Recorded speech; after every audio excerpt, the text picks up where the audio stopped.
एक शहर जहां हर साल हजारों लोग आते हैं सिर्फ एक चीज देखने, एक झंडा। बेसिकली साल के पेड़ का करीब 94 फीट ऊंचा ट्रंक यानी कि तना, जिसको एक गुरुद्वारे के परिसर में हजारों हाथ मिलकर उठाकर खड़ा करते हैं। और उस एक पल में कोई हंसता है तो कोई रोता है और कोई आंखें बंद करके वो मांग लेता है जो उसने साल भर किसी को नहीं बताया होता। ये कोई मामूली त्योहार नहीं है, बल्कि अपने जन्म की कहानी याद करते हुए एक पूरे शहर के बारे में। आज हम बात कर रहे हैं देहरादून के 350 साल पुराने झंडा मेले के बारे में, जिसको हर देहरादूनी ने अपने बचपन से देखा तो जरूर है, पर शायद इसकी कहानी कितनी गहरी है ये बहुत कम लोगों को पता है।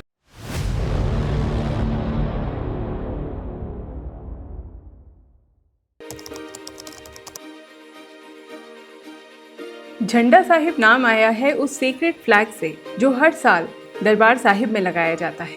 सिख ट्रेडिशन में सेक्रेड फ्लैग्स एक स्पिरिचुअल सेंटर की पहचान होते हैं। ये एक एनुअल रिचुअल बन चुका है जिसने पूरे दरबार साहिब को ही नया नाम दे दिया, झंडा साहिब। झंडा मेला मनाया जाता है होली के ठीक 5 दिन बाद, यानी कि चैत्र शुक्ल पंचमी से करीब करीब राम नवमी तक। ये फेस्टिवल गुरु राम राय जी की याद में मनाया जाता है और उस दिन से जुड़ा है जब वो दून वैली आए थे।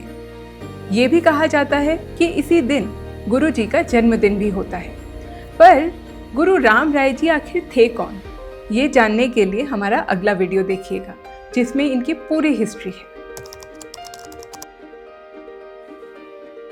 एकादशी के दिन दरबार साहिब जी के महंत जी हरियाणा के रायवाला में यमुना के किनारे संगत को फॉर्मली इनवाइट करने जाते हैं। और संगत वो तो बहुत पहले से ही निकल चुकी होती है। यहाँ पर ज़्यादातर लोग आते हैं पंजाब से और उसके अलावा हरियाणा से, दिल्ली से, उत्तर प्रदेश से।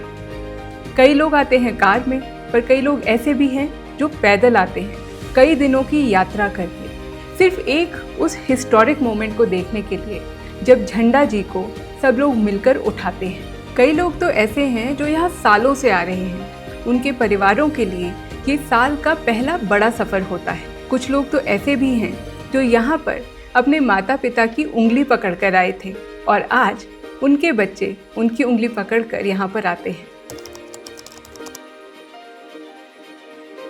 चैत्र पंचमी की सुबह झंडा चौक पर रात में ही लोग इकट्ठे हो जाते हैं। इनमें से कई तो सोए ही नहीं होते और कुछ घंटों से पैदल चलकर यहाँ पर पहुँचे होते हैं। सुबह 7 बजे स्पेशल प्रेयर्स और रिचुअल्स शुरू हो जाते हैं। दरबार साहिब के अंदर कीर्तन होता है और वहाँ एक सरोवर है जहाँ पर भक्त डुबकी लगाने के लिए आते हैं। कहते हैं यहाँ पर काफ़ी लंबी लाइन लगती है और इस पूरे फेस्टिवल के दौरान दरबार साहिब में करीब 5 से 7 लाख लोग आते हैं।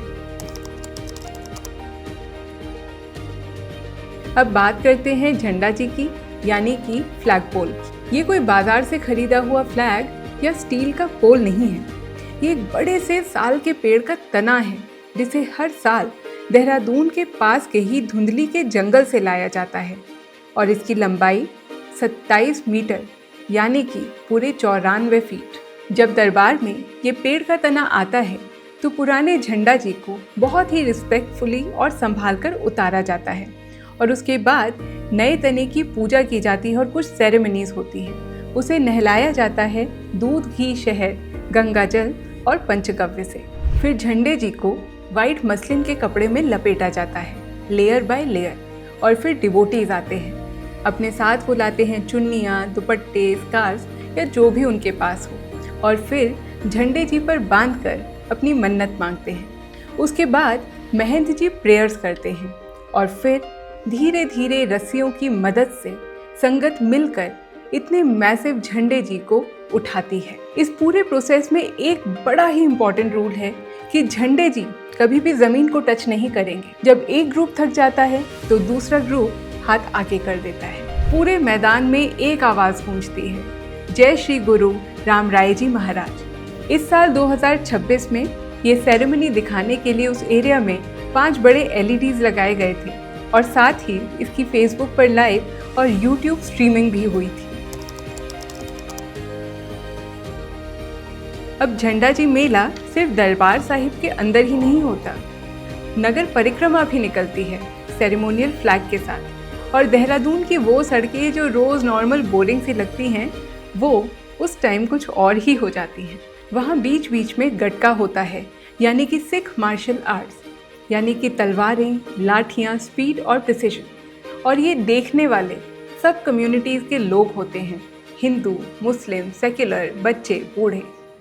बेसिकली अगर कहें तो ये पार्ट झंडा जी फेस्टिवल का सबसे खूबसूरत पार्ट है, क्योंकि इससे पता चलता है कि ये फेस्टिवल एक कम्युनिटी का ना होकर पूरे समाज का, पूरे शहर का त्यौहार बन जाता है। अब एक छोटा सा ट्रिविया क्वेश्चन, झंडा जी मेला में जो पेड़ का तना यूज़ होता है वो कौन सा पेड़ होता है? ए देवदार, बी पाइन, सी साल। आंसर वीडियो के एंड में। झंडा जी उठने और नगर परिक्रमा के बाद मेला खत्म नहीं होता, बल्कि असली मेला तो तब शुरू होता है। दरबार साहिब में कंटिन्यूस लंगर चलता है, सबके लिए फ्री खाना। ये बेसिकली अगर देखा जाए तो एक सोशल इक्वलाइज़र है, जहाँ एक बेहद अमीर व्यक्ति के साथ बगल में बैठकर वो व्यक्ति भी खाना खा रहा होता है, जिसे शायद कुछ दिनों से खाना नसीब भी ना हुआ हो। बाहर साधु और संत धूनी रमाकर बैठते हैं और बाजार लग जाता है, जहाँ मिठाइयों से लेकर खिलौने, चूड़ियाँ सब मिलता है। अगर सोचा जाए तो झंडा जी मेला एक बार में सब कुछ है, इबादत, मेला, बाजार और एक रिमाइंडर भी, बहुत ही खूबसूरत रिमाइंडर कि सोशल मीडिया आइसोलेशन के इस दौर में भी ज़िंदगी में कुछ चीज़ें अभी भी कलेक्टिव ही होती हैं। और अब मैं आपको बताती हूँ झंडा जी होइस्टिंग और बाज के रहस्य के बारे में। ऐसा कहते हैं कि जब झंडा जी को उठाया जाता है तब एक बाज वहाँ पर आकर दरबार साहिब की तरफ आता है। 2026 में भी ऐसे हुआ। पायनियर एज की रिपोर्ट में ये क्लियरली लिखा हुआ है कि 2026 में भी झंडा जी होइस्टिंग के वक्त वहाँ पर एक बाज आया था।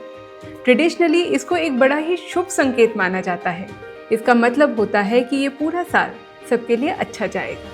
भक्त मानते हैं कि ये बाज गुरु राम राय जी ही हैं, जो अपने शहर को, अपने भक्तों को आशीर्वाद देने के लिए आते हैं। पर साइंस क्या कहती है? इकोलॉजिस्ट कहते हैं कि ये एक नेचुरल बर्ड रिस्पॉन्स है। खासकर ईगल और हॉक्स जो उस एरिया में रहते हैं जहाँ पर पेड़ कटता है, वो लोगों के दिखने से, पेड़ कटने से नेचुरली डिस्टर्ब हो जाते हैं।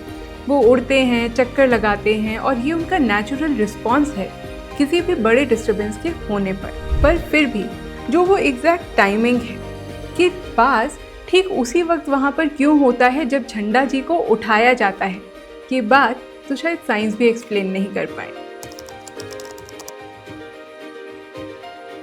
अब ये मेला मायने क्यों रखता है, तो चलिए सोचते हैं। दुनिया में इतना कुछ बदला, मुगल एम्पायर टूट गया, देहरादून हिल स्टेशन बन गया, यहाँ पर कैंटोनमेंट बना, ये IT हब बना, शहर में इतना कुछ बदल गया, पर झंडा जी हर साल 350 सालों से हमेशा उठते रहे। जब दुनिया में इतना कुछ टूट रहा, कम्युनिटीज़, फैमिली, ट्रस्ट, तो एक ये मेला जो 350 सालों से चला आ रहा है, ये हमें याद दिलाता है कि कलेक्टिवली चीज़ें करना अभी भी पॉसिबल है और उसका मज़ा कुछ अलग ही होता है। अब एपिसोड में पहले पूछे गए सवाल का जवाब कि झंडा जी कौन से पेड़ के तने से बनते हैं, तो सही जवाब है साल। अब एक और सवाल कि झंडा जी का फेस्टिवल करीब कितने दिन तक चलता है? सही जवाब या जो भी आपको पता है कमेंट्स में ज़रूर लिखिए। तो ये था झंडा जी मेला। अगर हम कहें, एक नज़रिए से देखें, तो ये देहरादून का बर्थडे सेलिब्रेशन ही होता है। अगर आपको देहरादून की हिस्ट्री के बारे में, इसकी इस्टेब्लिशमेंट के बारे में जानना है, तो हमारे नेक्स्ट वीडियो को ज़रूर देखिएगा। उसमें छुपी है एक बहुत ही इंटरेस्टिंग कहानी। अगर आपको ये वीडियो पसंद आया तो इसे लाइक कीजिए, अपने दोस्तों के साथ शेयर कीजिए और हमारे चैनल द अननोन इंडिया को सब्सक्राइब कीजिए। And stay tuned for more such interesting stories.